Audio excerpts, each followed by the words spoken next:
Hai semua, boleh ke ibu mengandung serta ibu menyusukan anak berpuasa pada bulan Ramadan? Nantikan dalam kupasan video bawang bersama Dr. Izzat pada kali ini.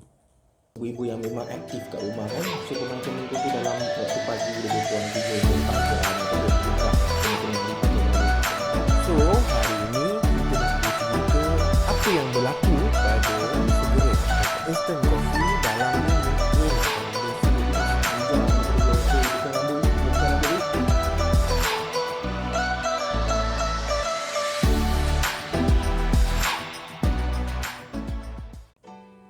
Alhamdulillah, kita bakal bertemu dengan bulan Ramadan. Tinggal beberapa hari sahaja lagi ya. Mari kita bersama-sama berdoa agar kita dapat bersama-sama melakukan ibadah untuk bulan puasa ini ya. Tidak dinafikan ya, ibu mengandung, ibu menyusukan anak serta ibu-ibu yang berpantang juga turut sama merebut fadilat berpuasa. Dalam mazhab Syafi'i ya, untuk ibu-ibu yang mengandung serta ibu yang menyusukan anak diberikan rukhsah ataupun keringanan supaya tidak menunaikan ibadah puasa ya, tapi mereka ini perlu menggantikan puasa pada kemudian harinya. Tiada halangan sebenarnya jika ibu-ibu ini mahu berpuasa, tetapi kita perlu mendapatkan nasihat doktor ataupun pakar perubatan sebelum kita bercadang untuk berpuasa pada bulan Ramadan. Ibu hamil ya dengan janin yang sihat ya ataupun kandungan yang tidak bermasalah ya sebenarnya boleh berpuasa selepas trimester yang pertama, 3 bulan yang pertama ke atas ya. Tetapi jika ibu-ibu ini mempunyai masalah seperti loya, muntah, pening, mual dan sebagainya, kita tidak nasihatkan ibu untuk meneruskan ibadah puasa, tapi kena berbuka puasa ya.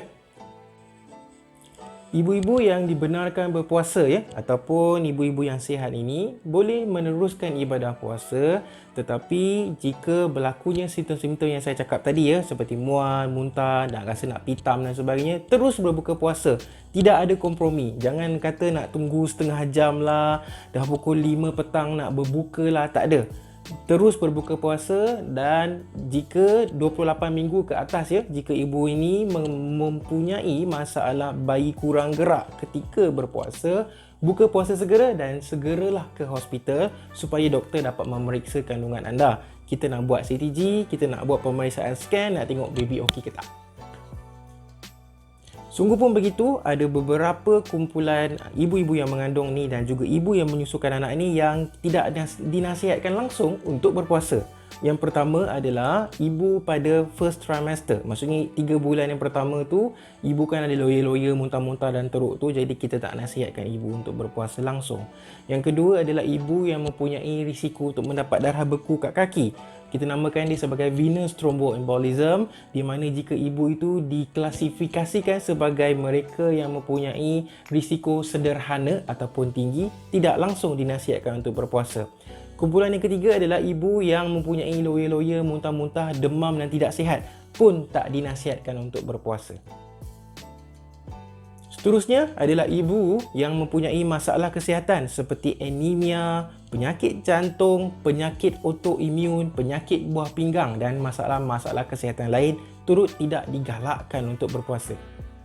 Yang paling penting adalah ibu yang mempunyai kencing manis ketika hamil. Kencing manis ni ada beberapa jenis ya. Jenis yang pertama, jenis kedua ataupun GDM. Kita namakan ini sebagai gestational diabetes ataupun kencing manis ketika hamil. Kesemua kumpulan ini tidak digalakkan untuk berpuasa. Tetapi jika ibu itu mempunyai GDM, on diet control ataupun tidak mempunyai ubat-ubatan, boleh mendapatkan nasihat doktor sebelum mula berpuasa. Seterusnya adalah ibu yang mempunyai kehamilan yang bermasalah seperti kandungannya tak membesar. Kita panggil dia sebagai IUGR, intrauterine growth restriction, di mana kandungannya tidak membesar, pun kami tak galakkan untuk berpuasa. Seterusnya adalah ibu yang menyusukan anak ya. Kalau ibu tu menyusukan anak, kalau terasa puasa itu membebankan diri dia, kita nasihatkan supaya tidak berpuasa ya. Seterusnya adalah ibu yang berpantang. Kadang-kadang orang yang berpantang ni darah nifas dia 2 minggu je dah berhenti. So dia rasa dia dah boleh berpuasa selepas 2 minggu.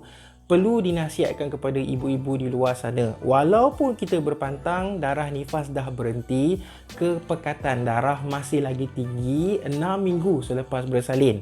Jadi jika kita berpuasa, jika ada masalah kekeringan ataupun dehidrasi ketika berpuasa, dikuatiri masalah trombosis akan berlaku untuk ibu-ibu yang berpantang ni. Jadi sekali lagi mereka tidak dinasihatkan untuk berpuasa. Kenapa saya duk kata ibu hamil yang mempunyai kencing manis ini tidak digalakkan untuk berpuasa ya? Okay, bila kita berpuasa kan kita tahu paras gula kita akan turun ketika kita berpuasa ya. Bila kita berbuka dia akan naik lah ya. Okey. Orang kata apa, fluctuan ataupun paras gula yang tidak seragam ini, sekejap turun, sekejap naik, sekejap turun ni sepanjang 28 hari hingga 30 hari kita berpuasa mungkin akan menyebabkan masalah pada kehamilan. Keadaan gula yang tidak seragam ataupun tidak sekata ketika kita berpuasa ini boleh menyebabkan bahaya kepada kehamilan dengan meningkatkan risiko untuk mendapat preeklamsia juga kelahiran pramatang. Ibu yang ada kencing manis ataupun GDM ketika mengandung dalam kawalan diet ataupun dalam kawalan senaman dan diet tanpa ubat-ubatan seperti metformin dan insulin ya, sebenarnya boleh saja berpuasa setelah mendapat penilaian doktor. Untuk ibu-ibu yang begini, saya amat khawatir mengenai kawalan gula ketika mengandung, ketika berpuasa ya. Jadi kita galakkan ibu-ibu ini jika berpuasa untuk cek gula darah ya. 2 jam sebelum 2 jam selepas berbuka, 2 jam sebelum sahur dan 2 jam selepas sahur.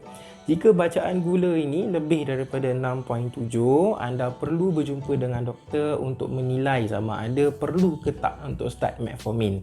Jika ibu ini dah start metformin tapi bacaan gulanya masih lebih tinggi daripada 6.7, kami nasihatkan supaya tidaklah berpuasa. Okay, untuk ibu yang ada kencing manis juga, perempuan mesti tahu kan kita nak kena buat BSP, iaitu Blood Sugar Profile. Blood Sugar Profile ini yang kita perlu buat untuk orang yang ada kencing manis selalunya lebih kurang 2 minggu sekali ataupun 3 minggu sekali bergantung kepada doktor yang merawat anda ya. Untuk BSP ni kita perlu liaise dengan doktor yang merawat itu macam mana kita nak adjust untuk Ramadan regime. Kita ada Ramadan regime, nanti kita perlu ajar ibu-ibu ini yang mana yang ada kencing manis untuk monitor BSP. BSP adalah Blood Sugar Profile. Ahlan wa sahlan Ramadan. Kita ucapkan syukur dan nikmat dan alhamdulillah kepada mereka yang boleh berpuasa ketika Ramadan ini. Tapi mereka ataupun ibu-ibu mengandung yang tak boleh berpuasa ketika Ramadan ini, janganlah berasa sedih ya. Kita boleh buat ibadah-ibadah lain juga dalam bulan Ramadan. Perlu ingat, jangan paksa diri. Jika kita tak boleh berpuasa, jangan sesekali berpuasa. Dan jika kita nak berpuasa, dapatkan dulu nasihat doktor daripada ataupun mereka-mereka yang bertauliah. Perlu ingat sekali ya perempuan ya, kalau kita bersungguh-sungguh untuk berpuasa tapi memudaratkan kepada diri pun tak bagus juga. Segala keberkatan tak bermakna jika kehamilan kita terganggu ataupun tidak sihat. Okey, itu sahaja pada kali ini. Saya mengucapkan selamat berpuasa kepada perempuan yang boleh berpuasa. Kita jumpa lagi pada slot bawang hari lain. Bye!